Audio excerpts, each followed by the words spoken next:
importa comigo.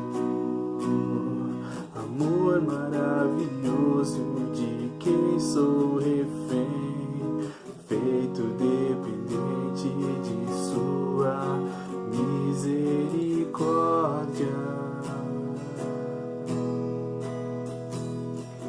Quando de repente eu não percebo as minhas dores por causa da sua glória, e percebo quão maravilhoso Ele é e o tanto que Ele me quer.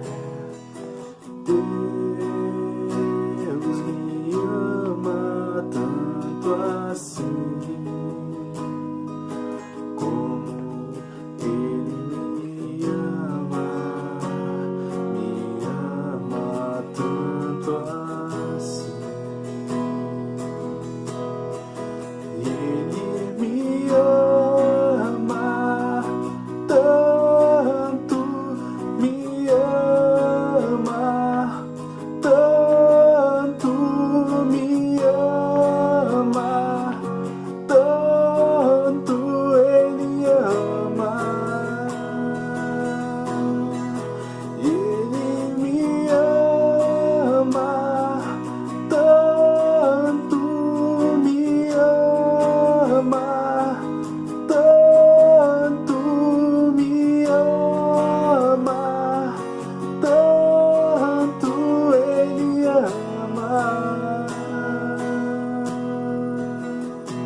és minha herança e a minha porção. Seu olhar de graça me atrai a redenção. Se a graça é como um oceano, estou me afogando.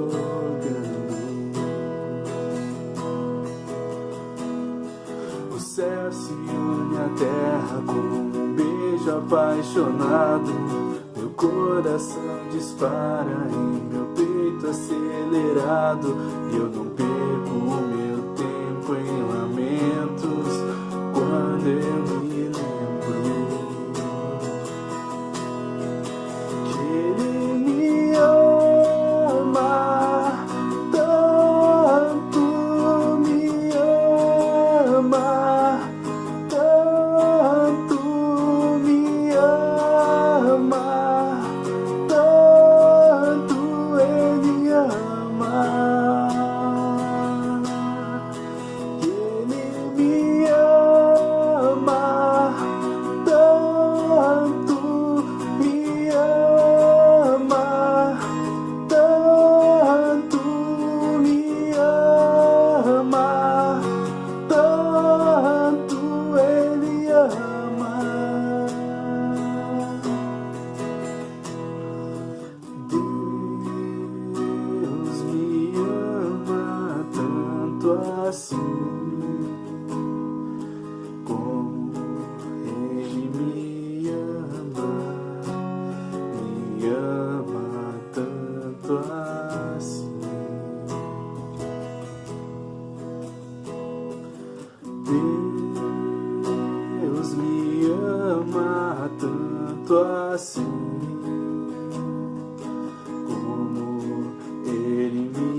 Olá, meus queridos, tudo bem? Como é que vocês passaram a semana?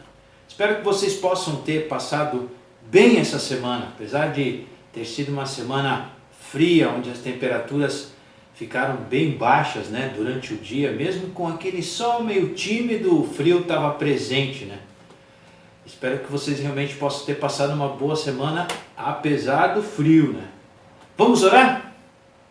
Senhor Deus, obrigado, Pai. Obrigado pela oportunidade que o Senhor está nos dando de mais uma vez abrirmos a Tua palavra agora nesse momento, Senhor, para vermos o que o Senhor tem para nos dizer através dela. E nos ajuda a colocar ela em prática em nossas vidas. Esse é o nosso pedido a Ti, em nome de Jesus. Amém. Você já alguma vez ouviu falar da ética da reciprocidade? Ética da reciprocidade significa o seguinte, que aquilo que você quer que as pessoas façam para você tem que fazer para as pessoas, certo? Aquilo que você quer que as pessoas façam para você tem que fazer para as pessoas. Isso é basicamente a ética da reciprocidade. E estamos estudando sobre o juízo de Deus. No último estudo, Jesus nos encorajou a bater, pedir e buscar em Deus capacidade de praticarmos os princípios que Ele nos mostra no Sermão do Monte. Agora, nós estudaremos o que é conhecido como ética, como regra áurea, que tem a ver com essa ética da reciprocidade que as pessoas tanto falam, né? E ela também é conhecida como regra áurea. Para a gente ver sobre essa regra, que as pessoas dizem que é regra áurea, eu quero que vocês abram suas Bíblias em Mateus capítulo 7, versículo 12. Mateus 7, 12 diz assim: tudo quanto, pois, quereis que os homens vos façam, assim fazei vós também a eles, porque esta é a lei e os profetas. É isso que diz o versículo 12. E eu gostaria que nós estivéssemos estudando esse versículo de um modo diferente, estudando ele de trás para frente, né? Vendo primeiro, primeira coisa que nós vamos ver é por que nós devemos cumprir esse princípio. E no final do versículo nós vemos a razão que Jesus Cristo nos coloca, porque esta é a lei e os profetas.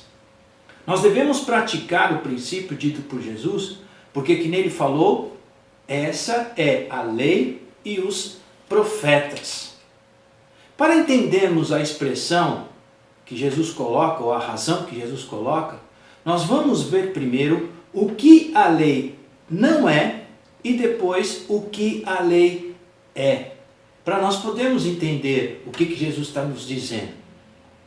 Primeira coisa, o que a lei não é? Pensamos que a lei se trata de um conjunto de regras e regulamento que devemos cumprir. Mas nós nos esquecemos do espírito da lei. Vemos a lei como algo mecânico, desvinculado de nós e quase algo impessoal, como se fosse alguma fórmula que nós devemos estar fazendo, algo formulado por uma máquina. Por exemplo, nós compramos a máquina, obtemos as regras e os regulamentos e tudo o que nós precisamos é fazer, ou tudo que nós precisamos fazer é cumpri-las automaticamente. E se cumprimos as regras e os regulamentos da lei, não ultrapassando e não ficando aquém, tudo acabará bem. Vemos a lei como algo negativo, como regras do que nós não podemos fazer. Se não matarmos, se não roubarmos, se não adulterarmos, se não cobiçarmos, está tudo certo. E era exatamente assim que os fariseus viam a lei. Nós vimos isso lá no Sermão do Monte. E essa visão é a visão errada sobre a lei de Deus. Então, o que a lei é? Ao lermos a Bíblia, nós vemos algumas regras da lei.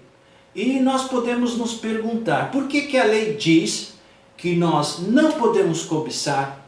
Por que a lei diz que nós não podemos matar? Por que a lei diz que nós não podemos roubar? O que a lei pretende dizer para nós com respeito a isso? E o objetivo seria apenas para nos controlar e nos manter dentro de certos limites? A resposta é não. O propósito inteiro da lei, o espírito real da lei de Deus, é que amemos ao próximo como nós mesmos. Que nós amemos uns aos outros. Mas, por causa do pecado, Jesus não disse apenas para nós, amemos uns aos outros. A questão é o seguinte, Jesus está dizendo para nós que você ame aquela pessoa, que você compreenda e deseje o bem-estar dela, assim como você deseja o seu próprio bem-estar. Por exemplo, a lei dizia o seguinte, se alguém visse um animal do seu vizinho que fugiu, como é que ele deveria trazer de volta o animal? Ou, se alguém visse algo errado com o que aconteceu na propriedade do seu vizinho, como é que ele deveria informá-lo? Como é que ele deveria proceder? A pessoa não deveria pensar assim, ó. A lei diz que se eu vir o animal do meu vizinho que fugiu, devo avisá-lo. Então, vou fazer isso. Não era isso que a lei dizia. A finalidade desse preceito é que nós pensemos do seguinte modo. Essa pessoa é semelhante a mim. E ela sofrerá grande tristeza e perda se vier a ficar sem o seu animal. Quão agradecido eu ficaria se viesse a perder um animal, o meu animal, e alguém achasse e viesse entregá-lo para mim. Portanto, é isso que eu farei em favor do meu próximo. O espírito da lei mostrado por Jesus Cristo nos diz que devemos ter interesse pela outra pessoa. Precisamos amá-la, precisamos querer ajudá-la, assim como gostaria que fizéssemos conosco. Esse era o objetivo da lei. Esse foi a exposição feita por Jesus Cristo com respeito à lei. Mas nós nos afastamos com facilidade do espírito da lei e da vida que Deus quer para nós. Agora, o que eu gostaria que nós fizéssemos era contextualizar esse princípio do versículo 12 do capítulo 7 de Mateus para a nossa realidade hoje. E trazendo esse princípio para nós, existem pessoas que conhecem esse princípio e o nomeiam, como eu falei, como a regra áurea. E acham bonito essa regra. O problema é que não colocam essa regra em prática. Essa regra que Jesus Cristo ensinou, esse princípio que Jesus Cristo nos ensinou, ela não é um princípio para ser admirado, e sim para ser praticado. Jesus pregou o Sermão do Monte para que vivêssemos o Sermão do Monte no nosso dia a dia. E a pergunta é, por que não o colocamos em prática em nosso dia a dia? Por que não vivemos de acordo com esses princípios espirituais? Por que ocorre dificuldade e disputa entre as pessoas? Por que existem brigas e desentendimento entre as pessoas? Por que ouve-se dizer de pessoas que nem trocam olhares e nem conversam uma com as outras? E mesmo assim, admiram e acham bonita essa regra áurea. A pergunta é, por que nós não praticamos como deveria ser praticado? Esse princípio que Jesus Cristo nos coloca nesse versículo 12. E algumas razões são as seguintes: porque o homem é pecador e pervertido. O homem não pratica a regra áurea porque toda a sua atitude para com a lei é uma atitude errada. Romanos capítulo 8, versículo 7, nos diz o seguinte a respeito disso. Romanos capítulo 8, versículo 7 diz o seguinte: por isso o pendor da carne é inimizade contra Deus, pois não está sujeita à lei de Deus, nem mesmo pode estar. O versículo mostra que a inclinação da carne, ela é inimiga de Deus. O homem não deseja a lei de Deus. Ele até mesmo aborrece a lei de Deus. Se ouvirmos uma pregação sobre como viver ou como se deve viver a vida nesse mundo, a gente até concorda. Mas se alguém quer aplicar aquilo que se falou em nossas vidas, imediatamente reagimos contra e passamos a não concordar. Nós também não praticamos essa regra áurea do versículo 12, porque somos pecadores por natureza. Antes da nossa aversão contra a lei, e antes da nossa atitude errada para com a lei, encontra-se em nós a nossa atitude errada para com Deus, que nos deu a lei. Ela, a lei, é a expressão de Deus, é a expressão do seu caráter. Mas o homem não gosta da lei de Deus. Por quê? Porque ele não gosta do próprio Deus. O homem natural, que é assim, devido ao pecado, ele é inimigo de Deus. Efésios, capítulo 2. Efésios, capítulo 2, versículos 1 a 3, nos mostra uma verdade com respeito a esse aspecto. Efésios, capítulo 2, versículos de 1 a 3, depois do versículo 12 diz assim, ó: ele vos deu vida, estando vós mortos nos vossos delitos e pecados, nos quais andastes outrora, segundo o curso deste mundo, segundo o príncipe da potestade do ar, do espírito que agora atua nos filhos da desobediência, entre os quais também todos nós andávamos outrora, segundo as inclinações da nossa carne, fazendo a vontade da carne e dos pensamentos, e éramos por natureza filhos de Deus, como também os demais. Versículo 12 diz o seguinte: naquele tempo estáveis sem Cristo, separados da comunidade de Israel e estranhos às alianças da promessa, não tendo esperança e sem Deus no mundo. Então, Paulo descreve a vida das pessoas sem Deus. E muitos de nós que somos cristãos queremos viver igual ao que éramos antes, ao invés de nós vivermos uma nova vida. E muitas vezes nós não praticamos também. Por quê? Porque nós somos egoístas. O resultado do homem em seu pecado é ser egocêntrico. Não pensa em nada e nem em ninguém, apenas em si mesmo, no seu próprio bem-estar. Jesus diz que devemos amar uns aos outros, mas queremos fazer exatamente o contrário. Pensamos que essa é a atitude apenas das pessoas que não são cristãs, mas é a atitude de muitos cristãos também. Nos ressentimos do que é dito e pensado sobre nós, mas não paramos e nem pensamos que as outras pessoas reagem da mesma maneira quando falamos e pensamos a respeito delas. Sabe por quê? Porque nós não pensamos nas outras pessoas, só pensamos em nós mesmos.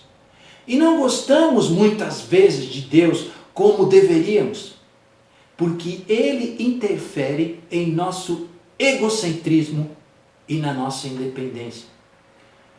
Isso tudo leva-nos a sentir autossatisfação, autoproteção e autointeresse. E apesar dessa contextualização clara da nossa incapacidade de praticar a regra áurea, como é dito do versículo 2 do capítulo 7 de Mateus, nem tudo está perdido. Nem tudo está perdido. E agora eu gostaria que nós víssemos o lado positivo dessa questão. o lado positivo desse princípio, como nós podemos praticar esse princípio em nossas vidas. A primeira coisa que nós precisamos fazer para praticar esse princípio em nossas vidas, nós praticamos ele quando praticamos o maior mandamento. Nós praticamos esse princípio quando nos dispomos a praticar o maior mandamento. E esse maior mandamento nós vemos lá em Mateus. Mateus capítulo 22, quando Jesus Cristo está sendo interrogado por um intérprete da lei, que tenta pegar Jesus Cristo, mas aí Jesus Cristo dá uma resposta que o próprio intérprete da lei fica sem reação. Capítulo 22, versículos 35 a 40. Mateus 22, de 35 a 40. E um deles, intérprete da lei, experimentando, lhe perguntou: Mestre, qual é o grande mandamento da lei? Respondeu-lhe Jesus: Amarás o Senhor teu Deus de todo o teu coração, de toda a tua alma, de todo o teu entendimento. Este é o grande e primeiro mandamento. O segundo semelhante a este é: amarás o teu próximo como a ti mesmo. Desses dois mandamentos, olha que interessante, depende toda a lei e os profetas. No texto nós vemos Jesus mostrando ao intérprete da lei a ordem dos mandamentos apresentados por ele. O que ele estava dizendo? Para podermos praticar essa regra áurea, nós não podemos pensar no próximo primeiro, e sim temos que pensar em Deus. Nós temos que pensar em Deus. As relações humanas jamais serão corretas se não considerarmos primeiro a pessoa de Deus. Ninguém pode amar ao próximo como a si mesmo se primeiro não amar a Deus, como o texto que a gente leu de Mateus 22 nos mostra. Não veremos a nós mesmos e ao próximo de um modo correto enquanto não vermos a nós mesmos e ao próximo segundo a visão de Deus. Nós fomos criados por Deus e para Deus. E só operamos da maneira certa dentro de uma correta relação com Deus. E isso é algo muito importante para nós esquecermos. Isso é algo muito importante para nós sempre vivermos. Isaías, capítulo 43. Isaías, capítulo 43, nos diz uma verdade muito importante para as nossas vidas. Isaías,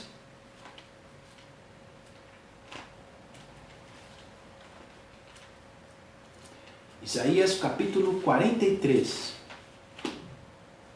versículo 7. Isaías 43, 7 diz assim: A todos os que são chamados pelo meu nome, e os que criei para a minha glória, e o que formei e fiz. Esse versículo mostra que Deus criou o homem para a sua glória. Precisamos deixar de lado todas as divergências, conflitos, diferenças, dificuldades e vivermos para a glória de Deus, olharmos para Deus. Precisamos contemplá-lo, precisamos adorá-lo, precisamos demonstrar de modo prático a nossa disposição em querer obedecer por amor a Deus. Nós devemos ter essa disposição no nosso coração. Por quê? Porque nós fomos criados por Deus para a sua glória. E um outro modo de nós praticarmos esse princípio de Mateus capítulo 7, versículo 12 em nossas vidas é vendo a nós mesmos como nós somos, pecadores. E lá em Isaías ainda, no começo do livro de Isaías, no capítulo 6 de Isaías, eu gostaria que nós lêssemos alguns versículos para podermos perceber isso, essa realidade de nós reconhecermos a nós mesmos como os pecadores. Versículo 1 ao versículo 12, ou versículo 1 ao versículo 8 de Isaías capítulo 6 diz assim: No ano da morte do rei Uzias, eu vi o Senhor assentado sobre um alto e sublime trono, e as abas das suas vestes enchiam o templo. Serafins estavam por cima dele, cada um tinha 6 asas. com 2 cobriam o rosto, com 2 cobriam os pés, e com 2 voavam. E clamavam uns aos outros, dizendo: Santo, Santo, Santo é o Senhor dos exércitos. Toda a terra está cheia da sua glória. As bases do limiar se moveram à voz do que clamava, e a casa se encheu de fumaça. Então disse eu, ai de mim, estou perdido, porque sou um homem de lábios impuros e habito no meio de um povo de impuros lábios, e os meus olhos viram o Rei, o Senhor dos exércitos. Então um dos serafins voou para mim, trazendo na mão uma brasa viva que tirara do altar com uma tenaz. E com a brasa tocou a minha boca e disse: Eis que ela tocou os teus lábios, e a tua iniquidade foi tirada, e perdoado o teu pecado. Depois disso, ouvi a voz do Senhor dizendo: A quem enviarei, e quem há de ir por nós? Disse eu: Eis-me aqui, envia-me a mim. Isaías viu a si mesmo diante da presença de Deus como um pecador, mesmo sendo quem ele era. Isaías reconheceu que era um pecador. Versículo 5 mostra isso. Ai de mim, estou perdido, porque sou um homem de lábios impuros e habito no meio de um povo de impuros lábios. E os meus olhos viram o Rei, o Senhor dos exércitos. Ele sabia isso. A lei dizia isso, que nenhum homem podia ver a Deus e permanecer vivo. E ele reconheceu quem ele era, um pecador. Ele se viu como alguém indigno de estar na presença de Deus, como alguém sem qualquer direito diante de Deus. E nós precisamos reconhecer quem somos diante de Deus. Pecadores que fomos perdoados por Deus através de Jesus Cristo e sem nenhum mérito nosso. E um outro modo de nós praticarmos aquilo que diz Mateus capítulo 7, versículo 12, é vendo as pessoas assim como nós somos. Nós precisamos ver as pessoas assim como nós somos. E há um texto muito interessante que nos mostra algo a esse respeito, que é Atos capítulo 14. Atos capítulo 14. Atos capítulo 14, versículos de 11 a 15. Paulo e Barnabé estão lá no meio do povo e Deus concede um milagre através da vida deles, e aquele povo tem uma reação inesperada. Olha só o que acontece. Atos capítulo 14, versículos de 11 a 15. Quando as multidões viram o que Paulo fizera, gritaram em língua licaônica, dizendo: Os deuses em forma de homens baixaram entre nós. E Barnabé chamaram Júpiter e a Paulo Mercúrio, porque era este o principal portador da palavra. O sacerdote de Júpiter, cujo templo estava na frente da cidade, trazendo para junto das portas touros e grinaldas, queriam sacrificar juntamente com as multidões. Porém, ouvindo isto, os apóstolos Barnabé e Paulo rasgaram as suas vestes, saltaram para o meio da multidão, clamando: Senhores, por que fazer isto? Nós também somos homens como vós, sujeitos aos mesmos sentimentos, e vos anunciamos o Evangelho para que destas coisas vãs vos convertais ao Deus vivo, que fez os céus e a terra, o mar e tudo o que há neles. Ao ver o que aconteceu, os homens queriam sacrificar a Paulo e a Barnabé, dizendo que eles eram deuses. Mas Paulo diz para aqueles homens que eles eram homens como eles, sujeito aos mesmos sentimentos. A ideia aqui é que Paulo estava reconhecendo que eles eram pessoas normais, assim como eles. Eram pessoas pecadoras, assim como eles. E é assim que nós devemos agir, como Paulo. Nós devemos ver as pessoas como nós somos. Não ver as pessoas como indivíduos odiosos, procurando competir contra nós. Em si, como pessoas como nós, presas e sob o domínio do Deus desse século, assim como nós fomos, como pessoas que vivem segundo o ritmo desse mundo, dominadas pelo Deus desse século. Assim como nós, as outras pessoas precisam refugiar-se em Jesus Cristo.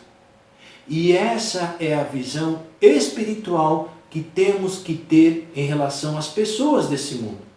E essa é a única maneira de fazer pelos outros aquilo que nós queremos que os outros façam por nós. Por exemplo, o que eu gosto?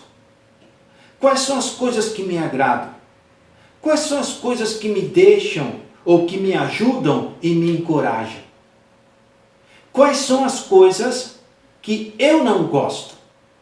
Quais são as coisas que me perturbam, que despertam em mim os piores sentimentos? Quais são as coisas que para mim são odiosas e me desencorajam? Depois de fazermos esse questionamento e essa lista de perguntas, nós devemos entender que as outras pessoas também são pessoas como nós, que também têm as suas listas sobre os seus questionamentos, e agir com elas da mesma forma que queremos ser tratados. O que eu quero dizer com isso? Você gosta que as outras pessoas digam coisas desagradáveis a seu respeito? Então, não diga coisas desagradáveis das pessoas. Você não gosta de pessoas difíceis de lidar, que só entram em contato com os outros após estabelecerem muitas barreiras e criarem problemas e deixarem os outros em atitudes defensivas. Então, não permita que o seu comportamento venha a ser semelhante a outra pessoa que você não gosta.